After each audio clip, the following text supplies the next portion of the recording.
जैसा कि आप लोग को पता है कि अभी यूपी में 2022 से 23 सेशन के लिए जो है शुरू हो चुका है एग्ज़ाम। तो ऐसे में आज हम आप लोग को बताएंगे कि फर्स्ट ईयर का जो फर्स्ट पेपर एनाटॉमी फिजियोलॉजी होता है उसमें कौन कौन से प्रश्न पूछे गए हैं। तो वो प्रश्न जो भी ऑब्जेक्टिव्स प्रश्न है उसको हम लोग यहाँ पे डिस्कस भी करेंगे और साथ में हम लोग जो है वो सारे ऑब्जेक्टिव सब्जेक्टिव क्वेश्चंस भी देखेंगे जो आपके एग्ज़ाम में पूछे गए थे और देखेंगे कि हम लोग कितना पढ़ चुके हैं कितना नहीं पढ़े हैं। तो चलिए हम लोग देखेंगे और आपको पता चलेगा, अगर नए स्टूडेंट है पता चलेगा कि मैं जो पढ़ाता हूँ वह एग्ज़ाम में आता है या नहीं आता है। ओके, चलिए शुरू करते हैं। तो आप देख सकते हैं जैसा कि आपके सामने में है, देख सकते हैं स्पष्ट रूप से कि नवंबर 2023 के लिए है, स्पष्ट एकदम एनाटॉमी फिजियोलॉजी है फर्स्ट ईयर का और टोटल 75 मार्क्स से एग्ज़ाम होते हैं, ये भी आपको पता है। तो चलिए हम लोग यहाँ पे शुरू करते हैं। जैसा कि आप लोग देख रहे हैं UP state medical faculty Lucknow एकदम ओरिजिनल पेपर है और 2022 से 23 का यह जो है आपका पेपर है, समझ गए। तो जो लोग भी अगर यह वीडियो को देख रहे हैं उनको पता होना चाहिए कि आपको जो है एग्ज़ाम इसी तरह से यूपी में जो है पूछे जाते हैं जीएनएम में, चाहे फर्स्ट ईयर हो, सेकेंड ईयर हो, थर्ड ईयर हो, इसी प्रकार से आपके पूछे जाते हैं। तो यह फर्स्ट ईयर का पेपर है। जैसे ही जो पेपर हमके सामने आएगा हम आपको जो है बताएंगे, समझ गए। चलिए, तो अगर थर्ड ईयर के स्टूडेंट है तो आप लोग भी भेजिए, हमारे ईमेल चैनल पर दिए गए हैं, उस चैनल के ईमेल पर भेज सकते हैं। क्वेश्चन जो भी आप ईयर के हैं, समझ गए, उसको लेकर आएंगे। चलिए शुरू करते हैं। अब देख सकते हैं यहाँ पे प्रश्न जो सामने है आपके स्पष्ट रूप से देख सकते हैं कि जो 1 से 5 तक प्रश्न है वह आपके जो है फिलअप है, समझ गए।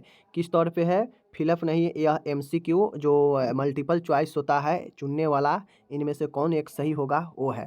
कहता है शरीर में सबसे बड़ी तंत्रिका मतलब सबसे लार्जेस्ट जो नर्व होता है बॉडी में वह कौन सा है। तो आप लोगों को हम पढ़ाए थे इनमें चारों में से सियाटिक नर्व, ट्राइजेमिनल, वेगस और ऑप्टिक। तो इसमें से पता है आपको सियाटिक नर्व जो कि आपके जांघ से लेकर ऊपर कूल्हे तक होता है पैरों में, यह सियाटिक नर्व सबसे बड़ा होता है, पता है।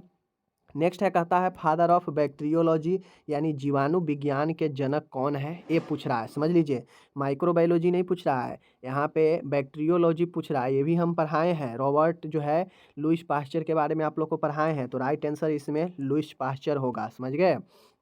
कहता है कि शरीर के सबसे छोटी कार्यात्मक इकाई कौन सी है। तो ये भी आपको पता है कि शरीर का सबसे छोटी कार्यात्मक और रचनात्मक इकाई जो होता है वह हमारा सेल होता है, समझ गए, सेल है। तो इनमें से सेल सही हो जाएगा। आगे है, अगर हमसे किडनी का पूछ देता तो नेफ्रॉन हो जाता, समझ गए। ब्रेन का पूछता तो न्यूरॉन होता। तो ये सब चीज़ें याद रखने वाली बात है। आगे है, कहता है largest gland in the body, body में सबसे बड़ा ग्रंथि कौन सा है। तो आपको ये भी पता है लीवर जिसको जिगर या यकृत कहते हैं सबसे बड़ा है। पैंक्रियाज हमारा मिक्स्ड ग्लैंड है, समझ गए। प्यूट्रिड ग्लैंड को मास्टर ग्लैंड भी कहते हैं। तो ये सब आपको पता है। अब 5वां नंबर का प्रश्न है, trachea is also known as, trachea को किस नाम से भी जानते हैं। तो आपको पता है कि विंड पाइप जो होता है श्वास नली, ट्रेकिया को ही कहते हैं। तो ये भी आपको पता है। तो 5 नंबर तो ये कितना आसान था, सीधा सीधा आपको 5 नंबर यहाँ पे मिल जाता। और यही चीज़ हम बार बार कहते हैं कि आपको ऑब्जेक्टिव एकदम सही करके आना है, समझ गए। इतना आसान ऑब्जेक्टिव पूछता है, समझ गए। आगे चलिए, आगे देखते हैं। आगे प्रश्न है आपका, कहता है कि इनमें से कौन सही और गलत है, सही और गलत को बताना है, ट्रू फॉल्स है। 5 नंबर ये भी है। कहता है पेल्विक कैविटी क्या गोलाकार डोम शेप में होता है। तो डोम शेप का क्या मतलब होता है। तो डोम शेप का मतलब होता है अर्धगोला, अर्धगोला, समझ गए। Dome shape. तो डोम शेप में हमारा कौन सा है। तो आप लोग को पता होगा कि जो हमारा मस्कुलर है, फेफड़ा के नीचे जो है वह जो हमें श्वास लेने में मदद करता है वह डायफ्राम जो है हमारा डोम शेप में है, समझ गए, अर्धवृत्त में है। तो पेल्विक कैविटी तो हमारा कैसे होता है आप लोग को पता होना चाहिए। तो पेल्विक कैविटी कुछ इस प्रकार से होता है। तो क्या यह अर्धगोला में है, नहीं। हाँ, इसका पेल्विक फ्लोर जो है वह जो है आपके डोम शेप में होता है, बट पेल्विक कैविटी नहीं होता है। तो पहला हमारा गलत हो जाएगा, समझ गए। दूसरा कहता है कि एंटेरियर फ्रंटले मतलब आगे का जो फ्रंटले होता है क्या वह 3 महीने में बंद हो जाता है। तो गलत। जो पोस्टेरियर होता है वह जल्दी बंद हो जाता है, 3-4 महीने तक, 2 से 3 महीने में पोस्टेरियर वाला बंद हो जाता है, पीछे वाला। जबकि आगे वाला जो बेबी में जो बेबी का स्कल होता है, खोपड़ी, उसी में आपका फ्रंटली पाया जाता है। तो आगे वाला फ्रंटली जो बंद होता है वह नॉर्मली 12 से लेकर 18 महीने में बंद होते हैं, समझ गए। तो यहाँ पे 3 महीने वाला भी गलत हो जाएगा। अस्थाई दांत को अस्थाई दांत को दूध के दांत कहा जाता है, बिल्कुल कहा जाता है, सही है। तीसरा, चेहरे की हड्डियां 8 होती है, गलत, यह गलत हो जाएगा। चेहरे में 14, फेस में 14 हड्डी होता है, तो ये भी आपको गलत हो जाएगा। समझ रहे हैं। मस्तिष्क के बाहरी आवरण को पायामीटर कहा जाता है, यह भी गलत है, यह आंतरिक हो जाता है। बाहर वाला को ड्यूरामेटर हम लोग कहते हैं, समझ गए, दृढ़ तनिका। तो यानी सिर्फ इसमें सही हमारा जो है 1 नंबर तीसरा जो है यही सही है, बाकी सब के सब जो है गलत है, समझ रहे हैं। तो ये चीज़ें याद रखना है। ओके, तो ये हो गया हमारा यहाँ पे 3, 5 दूना 10 एकदम करेक्ट हो जाएगा। आगे चलते हैं हम लोग। ओके, चलिए अब हम लोग को फिलअप है, फिलअप के बारे में बताना है। 5 नंबर ये भी है, बहुत आसान है। कहता है शरीर में सबसे बड़ी गुहा कौन सी है। तो सबसे बड़ी जो गुहा है वह हमारे बॉडी में कौन सा है। तो सबसे बड़ी गुहा हमारे बॉडी में जो है एब्डोमिनल कैविटी है, आप लोग को पता है। एब्डोमिनल, एब्डोमिनल जो कैविटी है यह सबसे बड़ा कैविटी है बॉडी में, तो यहाँ पे एब्डोमिनल कैविटी होता। दूसरा है, कहता है इंसुलिन जो है अग्नाशय की किस कोशिका द्वारा स्रावित होता है। आपको पता है अल्फा बीटा सेल होता है, तो उनमें से कौन कोशिका के द्वारा अग्नाशय से इंसुलिन जो है सीक्रेट होता है। तो हम तो जानते हैं पैंक्रियाज इंसुलिन को सीक्रेट करता है। तो पैंक्रियाज के बीटा सेल जो होता है ना, इस बीटा सेल के द्वारा जो है आपके इंसुलिन का स्रावन होता है। ओके, शरीर के सबसे लंबी हड्डी, ये तो बच्चे से पढ़ते आ रहे हैं, जांग का हड्डी, फीमर हड्डी।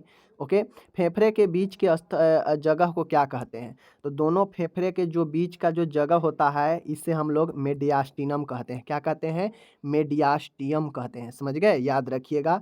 फेफड़ों के बीच के स्थान को मेडियास्टियम कहते हैं। ओके, अब यहाँ पे है डैश वृक्क की कार्यात्मक इकाई है। कार्यात्मक हो या संरचनात्मक हो, वृक्क का इकाई जो होता है नेफ्रॉन होता है। तो नेफ्रॉन हमारा यहाँ पे राइट आंसर हो जाता। तो देखिए ऐसा प्रश्न था जो 15 नंबर आपको सीधा दे देता। यह ऑब्जेक्टिव 15 नंबर आपके मुट्ठी में था। मान गए एक आध अगर गलती भी आप कर देते हैं, 15 में 13 तो आपको आना ही चाहिए 110%। और बिल्कुल ये सब हम पढ़ा रखे हैं, जो लोग वीडियो शुरू से देख रहे हैं ये सब हम पढ़ा चुके हैं, समझ गए। ऑब्जेक्टिव हो गया समाप्त। अब चलिए सब्जेक्टिव के तरफ चलते हैं।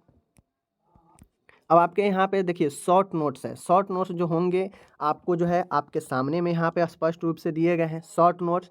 अब यहाँ पे 6 दिए गए हैं, 6 में से मात्र 4 को ही जवाब देना है। एक आपका क्वेश्चन जो है कितने नंबर के, 5 नंबर के होंगे, समझ गए। तो इनमें से मात्र 4 का ही जवाब देना है, समझ गए, 4 का जवाब। तो ये 4 का जवाब आपको देना है। 4 में से 4 पंचे 20, समझ गए। तो इस हिसाब से 6 में से जो आपको 4 आ रहा है उसको बता देना है। तो देखिए स्टरलाइजेशन, बंध्याकरण जो होता है हम आपको पढ़ाए हैं, कम्युनिटी हेल्थ में भी पढ़ा चुके हैं, तो वही आपको बता देना था। एक टेम्पोररी होता है, एक परमानेंट होता है, समझ गए। और यही स्टरलाइजेशन जो है बताना है, बंध्याकरण जो कि स्त्री में पुरुष दोनों में होता है। तो ये जो है आपको पता है। ओके, अब यहाँ पे देखिए हाइपर सेंसिटिविटी रिएक्शन, चूँकि माइक्रोबायोलॉजी में हमें अभी कुछ चीज़ें पढ़ना है तो ये चीज़ें अभी हम पढ़ाए नहीं हैं। तो अति संवेदनशीलता जो है आपको अभी पढ़ना है। जो लोग पढ़ चुके होंगे वो तो लिख दिए होंगे, बाकी जो लोग नहीं पढ़े हैं तो जो दूसरे स्टेट के उनको पता होना चाहिए कि अभी माइक्रोबायोलॉजी में बहुत चीज़ें, कुछ चीज़ें हम बाकी रखे हैं जिसमें ये चीज़ें आएगा, समझ रहे हैं। बाकी जो ब्लडिंग फैक्टर है ये भी हम पढ़ा चुके हैं। ब्लड का जो क्लॉटिंग फैक्टर्स होता है यह भी हम पढ़ा चुके थे, तो 2 तो हो गया यहाँ पे। पेट के कार्यों सहित रचना बताना था, यह भी पढ़ा चुके हैं, 3 हो गया। अब यहाँ पे देखिए टेस्ट का फिजियोलॉजी लिखना है। जिस प्रकार से विजन का फिजियोलॉजी हम पढ़ाए थे ना, उसी प्रकार से व्यक्ति को कैसे स्वाद का अनुभव होता है, उसके लिए कौन सा तंत्रिका होता है, इसी चीज़ को जो है आपको लिखना था। तो ये चीज़ें हैं। और बाकी जो आपका diagram of cranial nerve, cranial nerve के बारे में हमको बताना, यानी मस्तिष्क का जो है चित्र सहित जो है हमको बता देना था। तो यही जो है हमारा हो जाता है। अब देखिए मैं जो चीज़ें है रियलिटी बोलता हूँ, 6 में से 3 प्रश्न मैंने एकदम 110% पढ़ा रखा है, समझ गए। एक प्रश्न आपको छूटता है, चूँकि 4 का जवाब देना है। एक प्रश्न आपका यहाँ पे छूट रहा है, जो कि मैं पहले ही बता दिया हूँ कि ये जो माइक्रोबायोलॉजी का है ये पढ़ाना है आपका, समझ गए। ये जो आपका है क्रेनियल नर्व वाला, अभी ब्रेन के बारे में पढ़ा दिए हैं, अभी क्रेनियल नर्व वाला आगे आएगा ही। तो बाकी मैं इतना ज़रूर है कि अब की बार यूपी में थोड़ा सा लेट हो गया है, हमारा सिलेबस लेट से ही शुरू हुआ। बाकी इतना पढ़ाने में ही देखिए लगभग 90% चीज़ें जो है हमारे ही अंदर से, 10% न पढ़ाए हैं अभी तब आ रहा है। अगर पढ़ा दिए रहते तो 100% आ जाता। तो ये चीज़ें हैं, बता दिए। बाकी अगला बार से कोशिश करेंगे कि बिल्कुल जल्दी शुरू किया जाए, ताकि यूपी में जल्दी एग्ज़ाम हो जाता है तो सबको कंप्लीट जो है मिल जाए, ताकि उन्हीं के अंदर से प्रश्न आए, समझ रहे हैं। बाकी 90% आपके शॉर्ट क्वेश्चन भी हमारे अंदर से आ गए। एक क्वेश्चन छूट गया है, उसके लिए कोई दिक्कत नहीं है। अब यहाँ पे जो लॉन्ग क्वेश्चन है, लॉन्ग क्वेश्चन में भी वैसे ही है, 4 का ही जवाब देना है 6 में से, समझ गए। तो ये चीज़ें को आप लोग समझ लीजिए। यानी यहाँ पे 10 नंबर का एक क्वेश्चन है, 4 का जवाब देना है। 10 चौके 40, यहाँ पे 20 होता 60 और 15 जो है आपके ऑब्जेक्टिव 75 हो गए, समझ गए।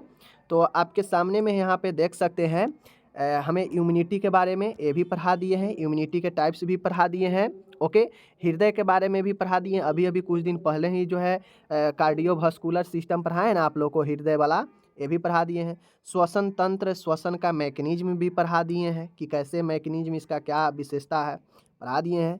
उसके बाद किडनी के बारे में, वही नेफ्रॉन है, उसके अंदर ही जो है आपका किडनी के अंदर ही नेफ्रॉन होता है, तो समझिए। तो ये भी वाला हम बता ही दिए हैं। अगर नहीं आप बना पाते हैं तो प्यूटरिट ग्लैंड पढ़ा दिए ना कि प्यूटरिट में 2 होता है, एंटेरियर और पोस्टेरियर। तो एंटेरियर से कौन जो है स्रावित होता है, पोस्टेरियर से कौन होता है, यानी कंप्लीट हम प्यूटरिट के बारे में पढ़ा ही चुके थे।